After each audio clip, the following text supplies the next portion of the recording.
Today is the anniversary of the disappearance of Srila Sanatana Gosvami Prabhupada.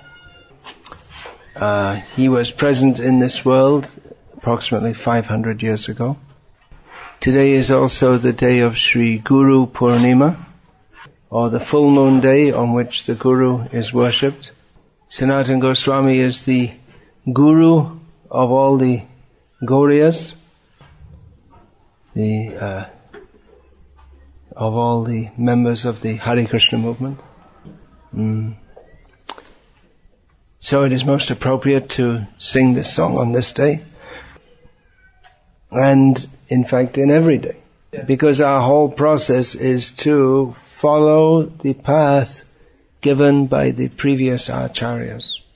Now, here in this song we have a synopsis of the life of Sanatana Goswami and the other great five, or the total six, or the other of the great Goswamis of Vrindavan. And it might seem like there's not that much in common between us and them. They were living in a different time and place and culture, and their level of devotional advancement was something that we can only aspire for from a long distance. Gopi bhava rasamritabdi lahari kalola magno mohur. They were always diving and surfacing in the waves of the ecstasy of the love of the gopis. Nectarian love of the gopis. And their only unhappiness was not finding Radha and Krishna. That is their transcendental ecstasy, of course, because they're always living with Radha and Krishna. So we are a long way from that, no doubt. But they appeared in this world along with Chaitanya Mahaprabhu to bring us to that. Anarpita chiring chirat karunya avatirno kalos samapi yatamuna tajvala rasas svabhakti shriyam. Hari Purata Sundara Duty Kadamba Sandipita Sada Hridaya Kandare Spuratu Vashachinandanaha. Do you know this verse? You should, those of you who are sometime in the movement, you should know this. These few verses at the beginning of Chaitanya Charitamrita define the whole mission, mood and mission of Sri Chaitanya Mahaprabhu. So our day-to-day internal life is the struggle with the mind. So for that we will consult Krishna's teachings in Bhagavad Gita. Uddhared atmana atmanam natmanam avaso piyat. Atmanam atmano bandhur atmaiva ripur atmanaha. So you know this one. One should elevate oneself by the mind and not degrade oneself. The mind can be the greatest friend of the living being and the greatest enemy also. So everything begins, spiritual life begins with sense and mind control, which distinguishes it from day-to-day life in Brno or anywhere else on this planet at the present time, where there is absolutely no idea that the mind and senses should be controlled. So this is the beginning, Bhagavad Gita. And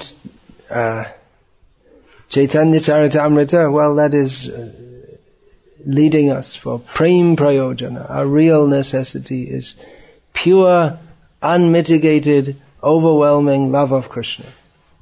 Is your mic having an effect? Because it's, you have to hold it a little like that. Yeah. So, anarpiticha, that which had not been offered to the people of the world for a very long time, this is what Chaitanya Mahaprabhu came to give. By Chaitanya Mahaprabhu, in this Kali Yuga means the modern age. When we say modern, of course now they say postmodern and post-postmodern and all this kind. Post-modern. But we think in terms of decades or at the most centuries. But Vedic chronology is not inside such a small box. The modern age means Kali Yuga has been going on now for more than 5,000 years. So it is the age of quarrel and hypocrisy, where everything is degraded and gets worse all the time. There's this materialistic people have this idea that everything is getting better all the time. At least when I was a kid at school, some 40 years ago, there was this idea that progress, everything is improving, everything is getting better. By science, we will make everything wonderful. And maybe at the time of the liberation of Czechoslovakia, which later broke up into Czech and Slovak, from the socialist forces, you are thinking, now this is wonderful. Now we will have freedom. And, well, you got it, folks. This, what was the name of that guy? He became the president. He was the Havel, is it? Havel. Yeah, so he went this whole struggle to get free, and then what? And then just... He died recently. Is it? Oh. And then... well, it happens to everyone. What was the result? You just became slaves. Instead of being slaves of a communistic system, you became slaves of a capitalistic system. And what is the actual benefit for anyone? People still don't know what is the goal of life, what is the purpose of life. Living for sense gratification.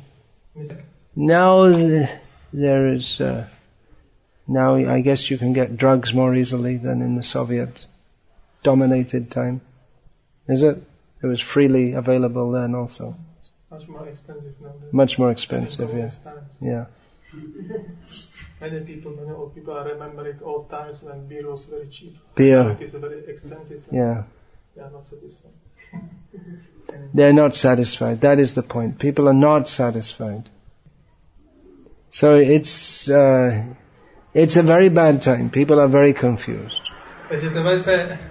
And things are getting worse. And they will get worse. Today is Guru Purnima or Vyasa Purnima. So 5,000 years ago, Vyasa, he predicted all of this.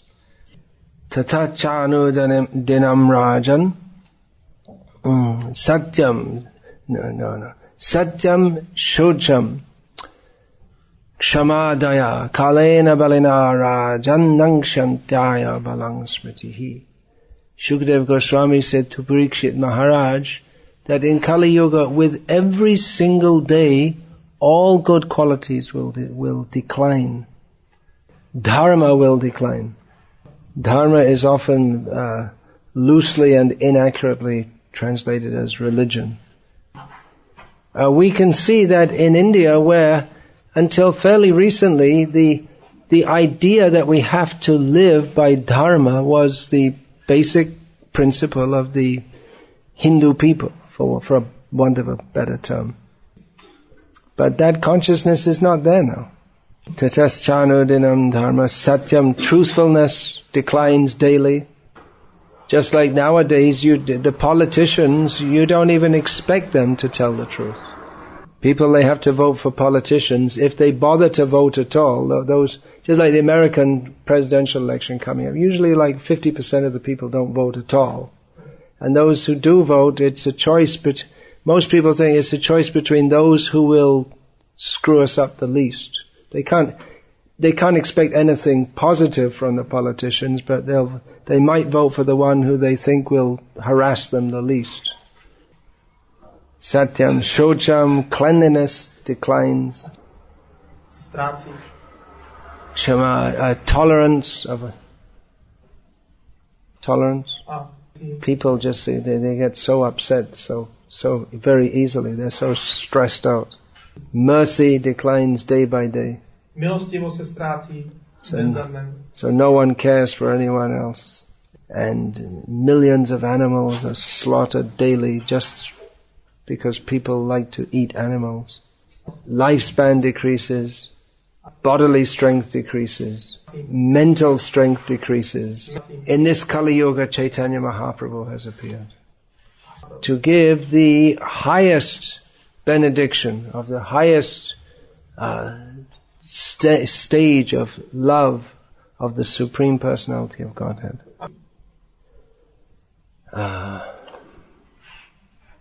So he comes with his associates, among whom Sanatana Goswami is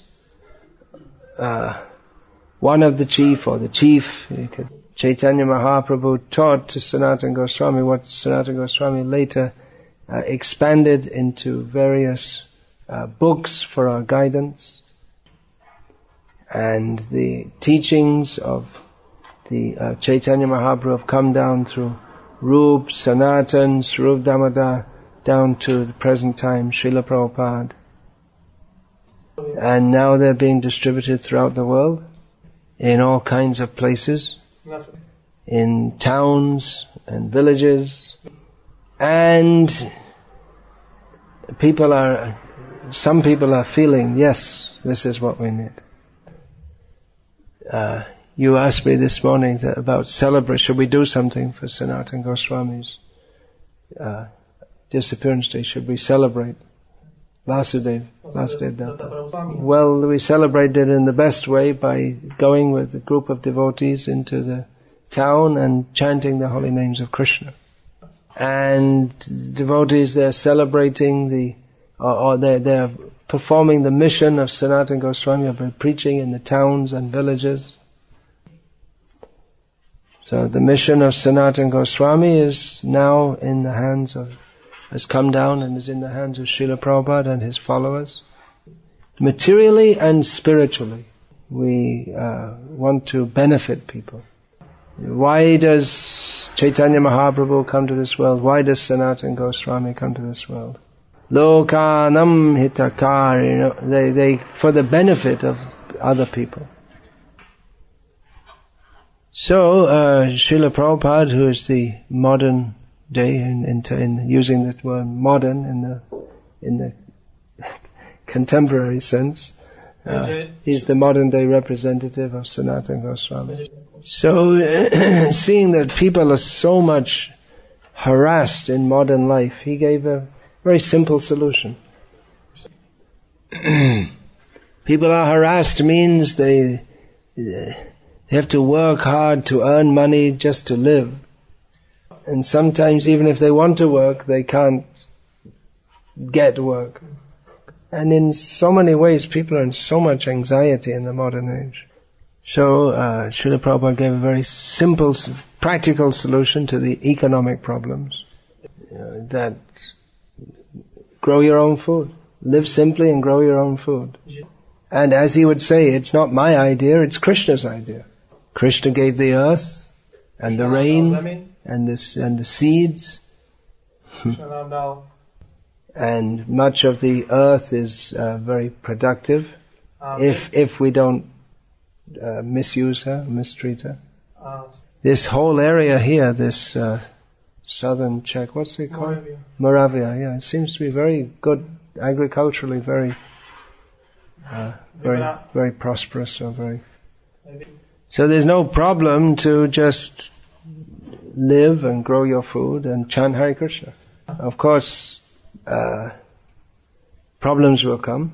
Even to get some land, even if you want to live simply on some land and just grow some food, first of all you have to buy the land at such inflated prices. But if we can do that and chant Hare Krishna, we may live very simply. Because Mother Earth, by the grace of Krishna, gives us what we need. Food, clothing, shelter, material needs.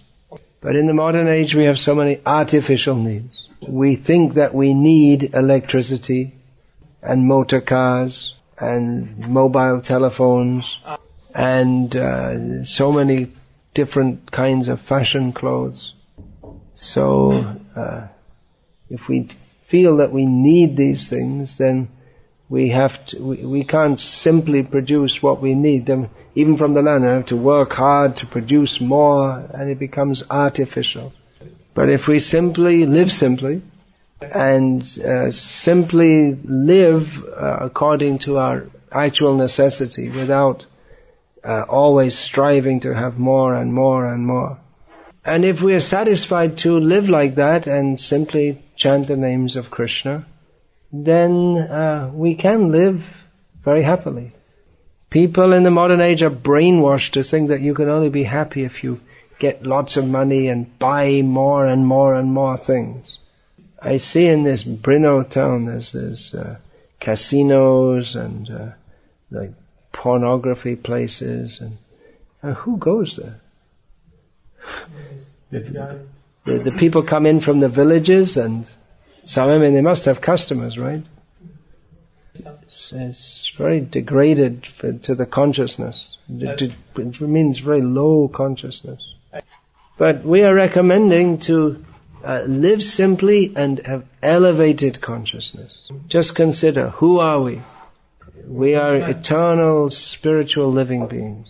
We are not meant for petty enjoyment, always trying to indulge the senses. But we are meant for pure loving ecstasy in service of Krishna. So those who are living in Krishna consciousness, they have a very powerful and beneficial message for everyone.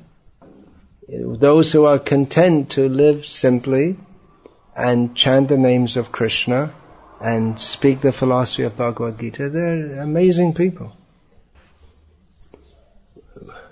Mostly people think that some Indian spirituality means some kind of magic tricks. This so-called Maharishi Mahesh Yogi, he was advertising that you can learn how to levitate. You sit and you meditate and then you levitate. But what is the value of that?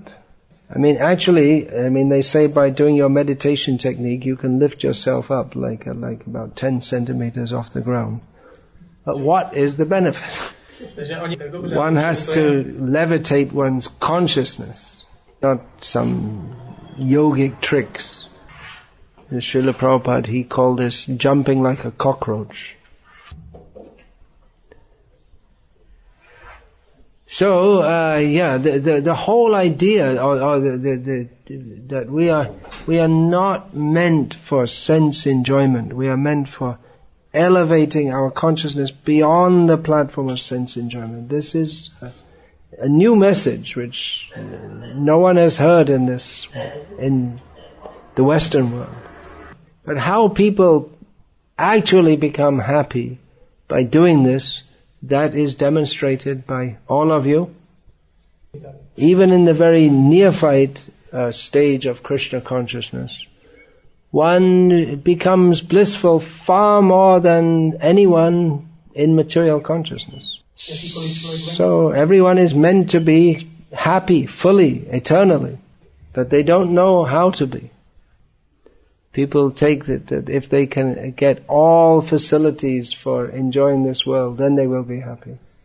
But when we realize that we have nothing to do with this world, that we're just going from one body to another, but our real existence is in the spiritual world with Krishna, then we become happy. So please go on doing this individually. And it means in your homes, and then coming together in groups for festivals and Harinam Sankirtan like this. I was seeing Sankirtan Prabhu was especially distributing this Coming Back book, a small book. So this is vital knowledge for people to understand how this life is only one of many, many, many, many lives. That we are supposed to get out of this cycle of birth and death. Anyone who can understand this, their life must change. So these books, they're giving practical knowledge to people. How they can fully utilize their human life for spiritual realization, Krishna consciousness.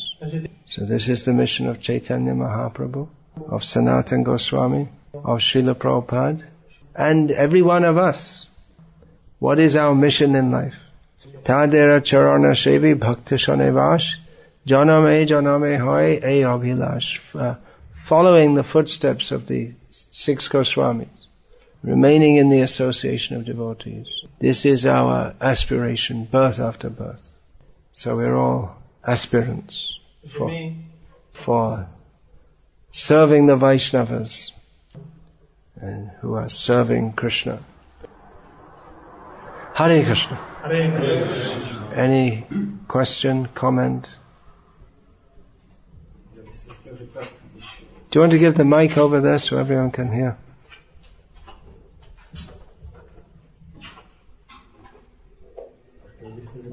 So we can understand the point that Vyasadeva is describing how everything will deteriorate in Kali Yuga, and on the other hand, Chaitanya Mahaprabhu foretold that holy name will be chanted in every town and village. Ah, yes. So that means that he's foretelling that everything will expand. Yeah, well, Chaitanya Mahaprabhu's mission is the antidote to Kali Yuga. Vyasadeva explains how everything is declining in Kali Yuga. And, he gives the antidote also. Kale dosha nidhe rajan asti eko mahan guna kirtana deva krishnasya mukta sangha parang vijay. You can give the translation. If it was all bad, then there would be no use for Vyasadeva to say anything anyway. If there was no solution, then what's the point?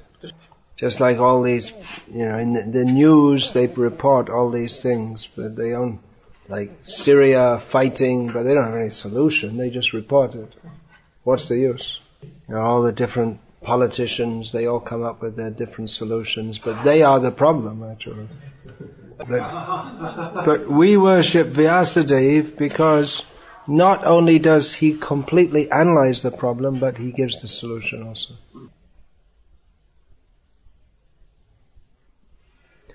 If you go to a doctor and he says, well, you got this disease and that disease and that disease, and he says there's no cure, then, well, thanks a lot. What's the use? He give you an aspirin. You have a terminal disease, and here's an aspirin. So that is the so-called solution of the politicians. Give some sense, make some arrangements for some sense gratification. But that is the problem, that's not the solution. Or they have things to divert our mind away from the real problems of life. Like sports, fashion, moda, And then, just in the modern society, ridiculous emphasis on sex. I mean, it's there, it's part of life in the material world, but the way they, emphasize it, it's just crazy.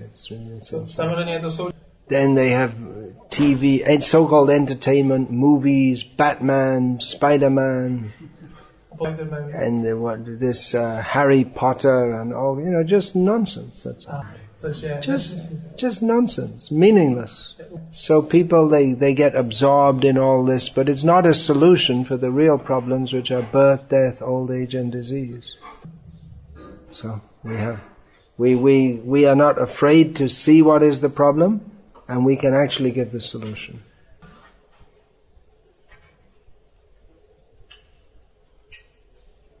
So all so-called welfare workers and benefactors, they cannot actually help us.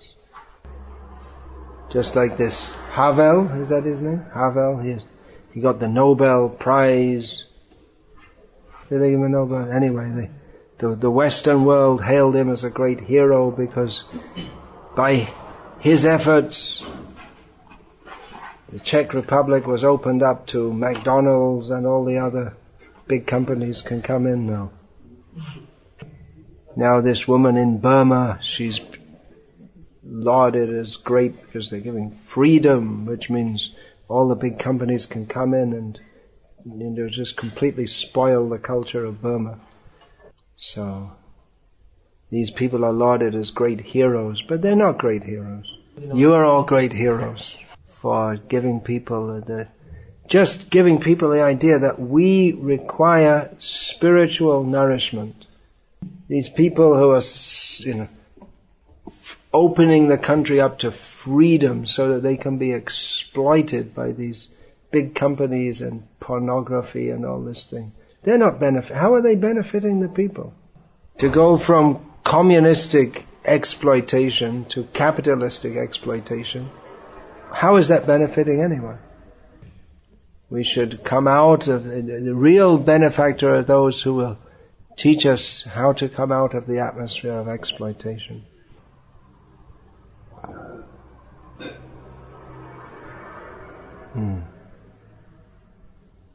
That means to understand our original constitutional position. Who are we?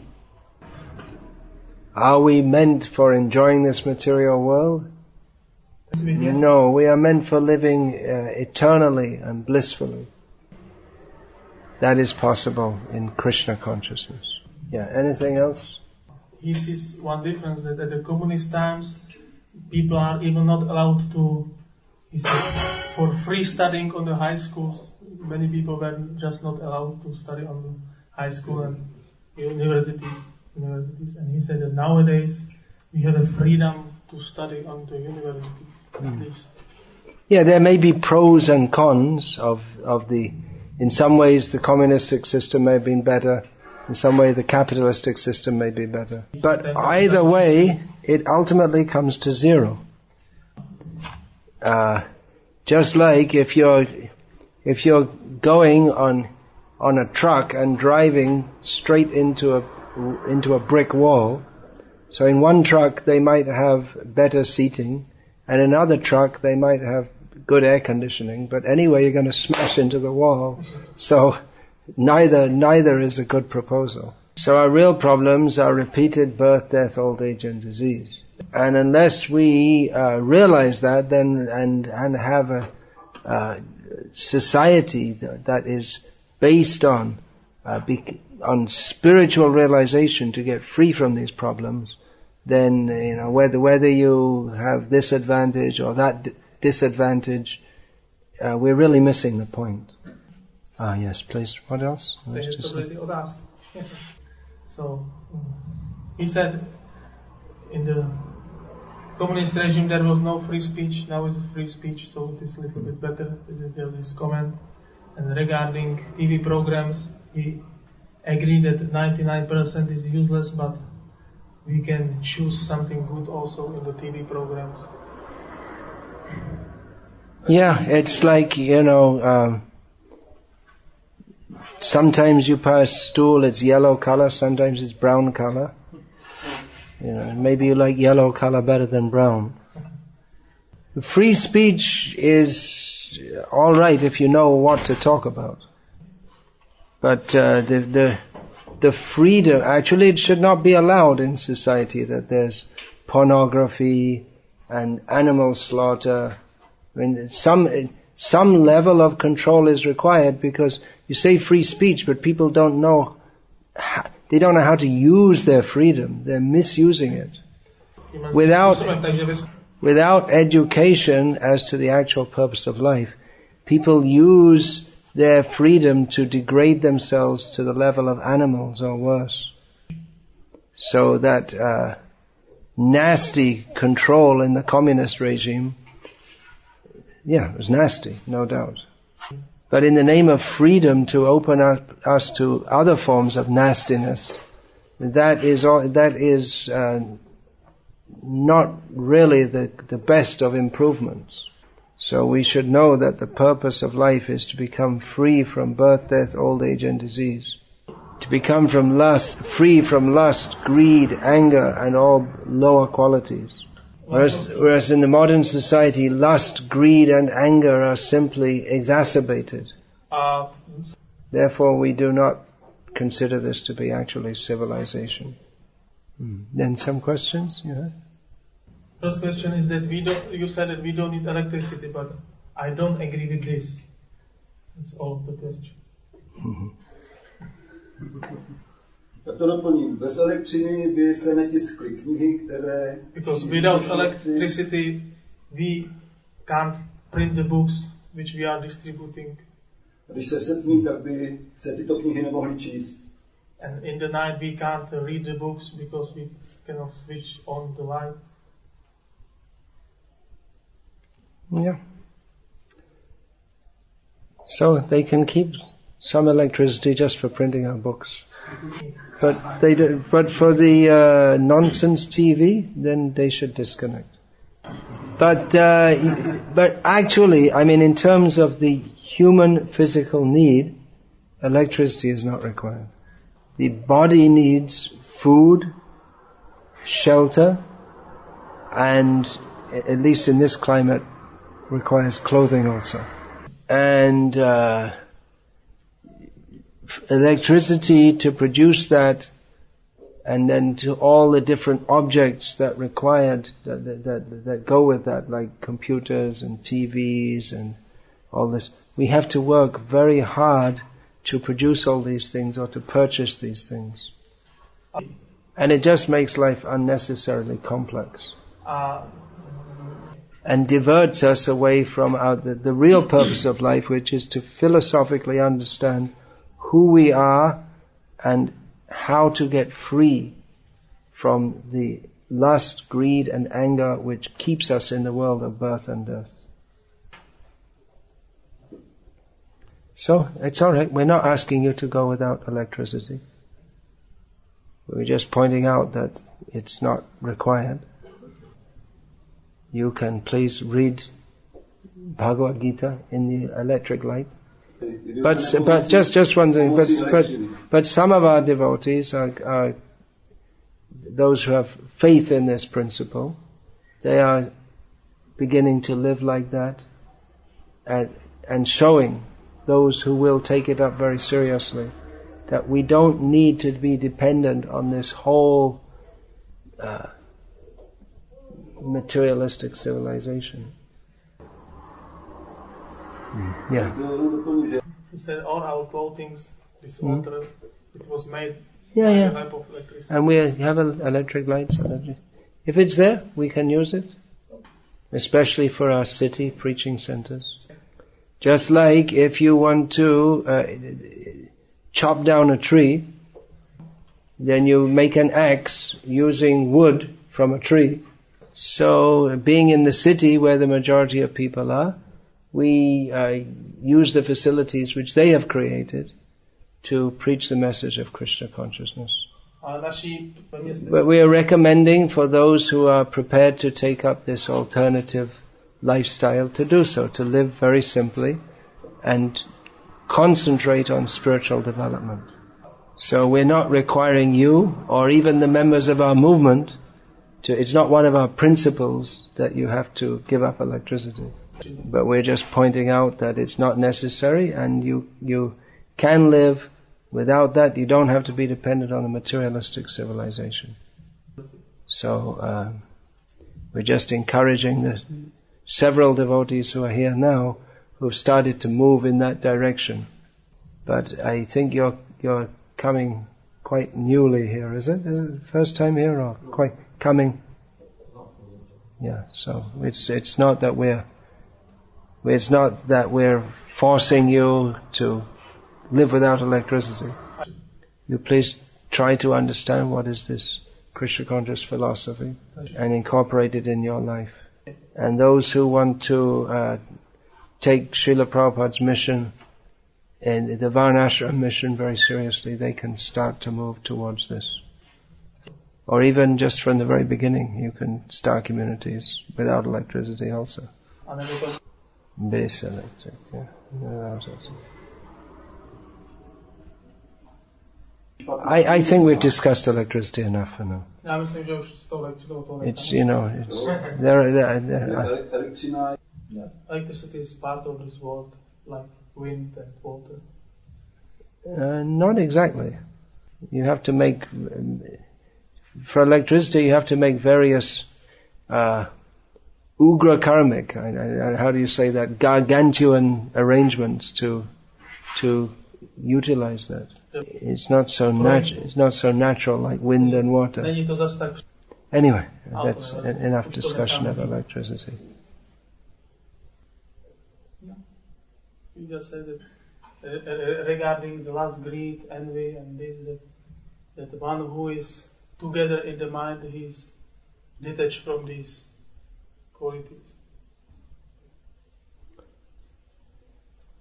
If you don't mind me saying so, I think if you come here to learn, you will be better benefited than if you come here to try to teach.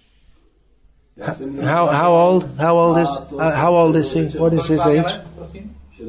60. 60 years old. Where will you be in another 60 years? I will be dead. No, you will not be dead. That is the first lesson of Krishna consciousness. Your body will die, but you will not die. Yeah, so you try to understand who you actually are, where you are going, where you should be going. That you can learn from these young boys. They have taken the lesson very well. So you please also take that lesson. At the age of 60, you know that you may not have much time. Certainly you cannot expect to have another 60 years. So after 60 years, if you don't know where you're going, it's time to find out. Alright, anyone else? You are saying that even ourselves, we should accept this mission of Srila Prabhupada and preach Krishna consciousness.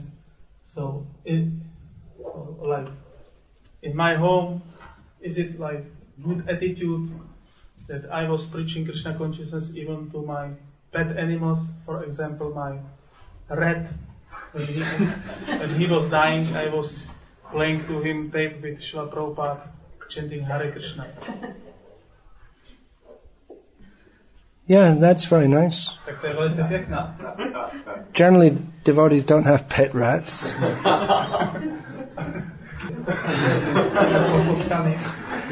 But if you do have a pet rat and it's dying, then you can chant Hare Krishna to it. Quite likely my next life will be a rat, so I hope someone chants Hare Krishna to me when I leave my body. But generally we try to spread Krishna consciousness among the humans. We can go in the forest and chant loudly, and even the jivas in the bodies of trees, they can be benefited. But because humans can take up the process of Krishna consciousness and become purified by doing so, generally our main attention is on preaching to humans more than rats. So it is a magnanimous attitude to want to benefit all living beings.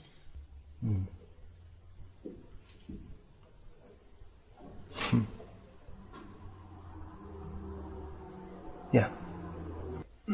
So is there some limit to Harinam Sankirtan? For example, many devotees have not so much time for performing regularly Harinam Sankirtan, so is there some limit how much time we should spend in Harinam Sankirtan?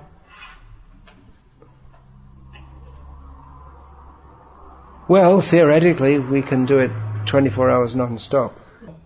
But we have physical needs also, like eating, sleeping. And many of, people have, or householder devotees, they're mostly doing some work. So we find that Chaitanya Mahaprabhu, who inaugurated the Sankirtan movement, he would sometimes hear Srimad Bhagavatam. He had variegated activities. If you want, you can go on chanting on and on and on. And some devotees, they'll chant Hare Krishna at some time and hear Srimad Bhagavatam at another time and perform festivals at another time. So there are variegated activities in Krishna consciousness. Generally, if we follow the program given by Srila Prabhupada, that's best for all of us. Srila Prabhupada emphasized also distribution of his books as Sankirtan. So that goes very nicely together with Harinam. So yeah, do it as much as possible.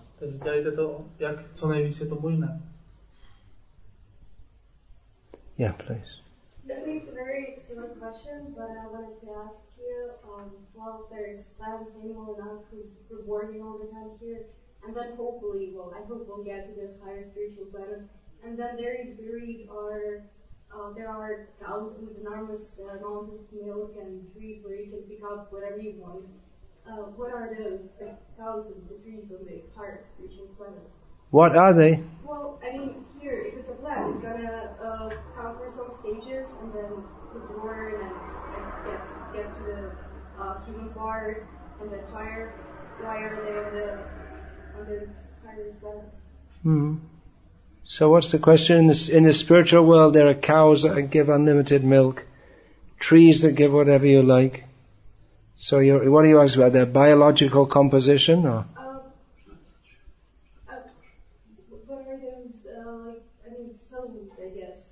What are those souls? Oh, they're great liberated souls.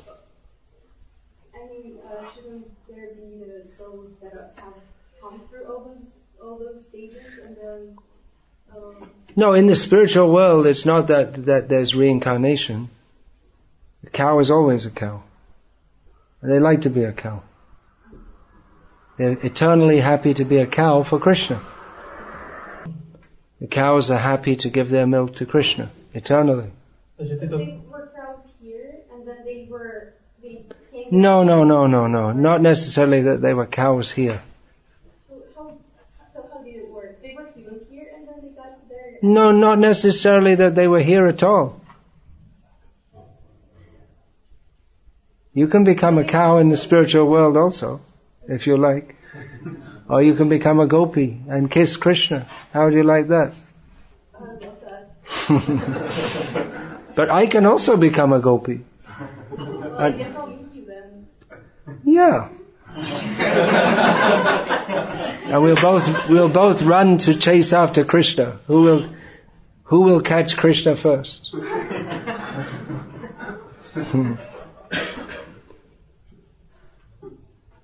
No prostě Mataji přesně nechápe, jak je to třeba kráva tady ve světě, v materiálním světě, jestli musela být, nebo v duchovním světě, jestli musela být člověk tady, aby pak se stala krávou, tak dále. Prostě Maharaj vysvětluje, že ta kráva v duchovním světě je to její přirozená pozice a není ani potřeba, aby ona padala do materiálního světa, prostě je to její přirozená pozice a že i my se můžeme stát krávou v duchovním světě nebo gopí v duchovním světě, která běží za Kršnou a chce mu dát polibek. And Krishna also loves the cows. He loves everyone. So better to go to Krishna. Better to be a blade of grass in the spiritual world, waiting for Krishna to place his lotus feet on you, than to be some big shot in this material world, waiting for Yamaraj to crush you with his foot.